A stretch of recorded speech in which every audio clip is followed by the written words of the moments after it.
কারণ ফাতেমার সামনের ঘরে থাকে না, মেয়েরা সামনের ঘরে থাকবে না, মেয়েরা থাকবে অন্দর মহলে। জোরে কোন মহলে? এটা আমি যে বাড়িতে ঢুকলাম, ওই বাড়িতে আমি ঢুকলাম, প্রথম ঘর ঢুকতেই যে ঘর, সেটা কিন্তু মেয়েদের ঘর না, সেটা হলো অতিথি আপ্যায়নের ঘর। তারপরে ঘর, তারপরে কি? নারীদের ঘর। যে ঘরটা থাকবে অন্দর মহলে, পুরুষ মানুষ ওখানে যাওয়ার কোনো সুযোগ নেই। ইমাম গাজ্জালী বলেছেন অন্দর মহল মানে কবর, কবর, কবর। তো ছাত্ররা বলেন হুজুর কবর দিয়ে অন্দরমহল কেমনে বুঝেন? ইমাম গাজ্জালী বলেন একটা মহিলা মারা গেলে তার লাশ যারা ধরে কবরের মধ্যে নামাবার পারবে, কেবলমাত্র তারাই অন্দরমহলে ঢুকতে পারবে। এখন আপনারা বলেন তো একটা মেয়ে মানুষ মারা গেলে পাইকারি হারে সবাই কি লাশ ধরতে পারবে? যে আমি একটু লাশটা ধরে কবরে নামাই, তো দুলা ভাই যদি শালির লাশ ধরবার চাই, কেউ ধরবার দেবেন? তাহলে দুলা ভাই তো ঢুকবার পারবে না। চাচাতো ভাই যদি চাচাতো বোনের লাশ ধরে কবরে নামাবার চাই, পারবে? তাহলে চাচাতো ভাই ঢুকতে পারবে না। ফুফাতো ভাই, মামাতো ভাই, একটা ভাইও লাশ ধরার ক্ষমতা নাই, তাহলে তারা ঢুকতে পারবে না। আজকে পাইকারি হারে সবাই ঢুকতেছে, না চলবে না। হোসাইন প্রথম ঘর বাদ দিয়ে যখন মায়ের ঘরের দরজায়, ওই প্রথম ঘরে হযরত আলী আল্লাহর কোরআন তেলাওয়াত করতেছেন। ইন্নামাল মুমিনুনা আল্লাযীনা ইযা যুকিরাল্লাহু ওয়াজিলাত কুলুবুহুম ওয়া ইযা তুলিয়াত আলাইহিম আয়াতুহু জাদাতুহুম ঈমানাও ওয়া আলা রাব্বিহিম ইয়াতাওয়াক্কালুন। আল্লাহু আকবার। হযরত আলী আল্লাহর কোরআন পড়তেছে, কোরআন তেলাওয়াত এমন একটা ইবাদত যেটা যে করে এবং যারা শোনে আল্লাহ সবারই উপর রহমত বর্ষণ করে। সুবহানাল্লাহ। আর কোরআন তেলাওয়াতের কারণে মানুষের ঈমান আল্লাহ বাড়িয়ে দেয়। এখানে তেলাওয়াত মানে শুধু কোরআন পড়া না, তেলাওয়াতের ব্যাপক ব্যাখ্যা। আজকে আমি সব কথা বলতে পারতেছি না।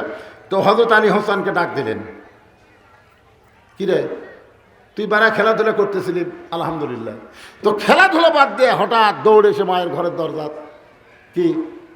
তাহলে আপনারা কি বুঝলেন? তুমি যতই কোরআন তেলাওয়াত করো, তোমার সন্তান যদি বেসাইজ হয়, তাকে তেলাওয়াত বাদ দিয়ে সাইজ করো। তুমি মনে করছো বাবা তুমি 5 ওয়াক্ত নামাজি, আর তোমার ছেলে আয়না হয়ে ফজরে ঘুম পাড়তেছে, ল্যাপের কোন জায়গা খুঁজে পাওয়া যাচ্ছে না, পাও নাই মাথাও নাই, গেল কোথায়? আজান শুনে ওই 3.5 হাত মানুষ 2.5 হাত হয়ে গেছে। আপনি সামনে কাতারে যা দোয়া পড়তেছেন আর চোখের পানি বের করে কাঁদতেছেন, আর বেটা কুত্তার আমল করতেছে ল্যাপের মধ্যে। সকাল থেকে সাইড ছিবে যা সাইজ, কুত্তার ও ল্যাপের মধ্যে একই সাইজ। আপনি মনে করতেছেন জান্নাতে যাবেন, ইয়ার কি মারতেছেন আল্লাহর সাথে, ইয়ার কি? আলী বলতেছে শোন শোন রে বেড়া, তো খেলাধুলা ভালোই করতেছিলি, তো খেলাধুলা বাদ দে মায়ের ঘরের দরজা কেন? তো হোসেন বলতেছে আব্বু কতগুলো মেয়ে মানুষ দরজার দাঁড়িয়ে আছে, আমার মায়ের সাথে দেখা করবে, তো মা তাদেরকে দেখার অনুমতি দিবে কিনা এটা জানার জন্য আমি মায়ের ঘরে ঢুকতেছি। আলী বলতেছে তোর বয়স কত? তোর বয়স কত? হোসেন বলতেছে আমি তো জানি না। আমি জানি বলি চাটকে দিছি। যখন তখন মায়ের ঘরে ঢুকতে পারবি না, যখন তখন ঢুকবার গেলে মায়ের অনুমতি নিয়ে ঢুকবি। তোর 4 বছর বয়স পার হয়ে গেছে।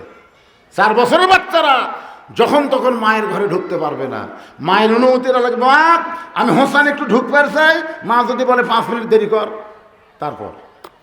কারণ মা ঘরে কোন অবস্থায় আছে এটা কিন্তু 2 বছরের বাচ্চা যদি ঢোকে মায়ের তেমন কিছু মনে হবে না, কিন্তু 4 বছরের বাচ্চা ঢুকলেই বিপদ। কারণ সব কিছু বোঝে, জোরে কারণ বোঝে কি বোঝে না। আবার মেয়ে যখন বড় হবে, যখন তখন বাবা মেয়ের ঘরে ঢুকতে পারবে না, মেয়ের ঘরে ঢুকতে বাবার অনুমতি লাগবে।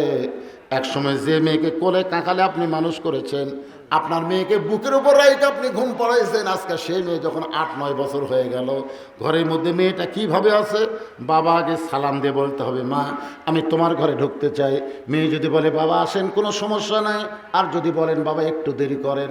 জোহর নামাজ পড়ে আল্লাহর নবী ফাতেমার ঘরের দরজায়, নবী সালাম দিয়ে বললেন ফাতেমা একটু দরজা খোলো মা, আমি আজকে তোমাকে মুখটা দেখে একটু যাওয়ার চাই।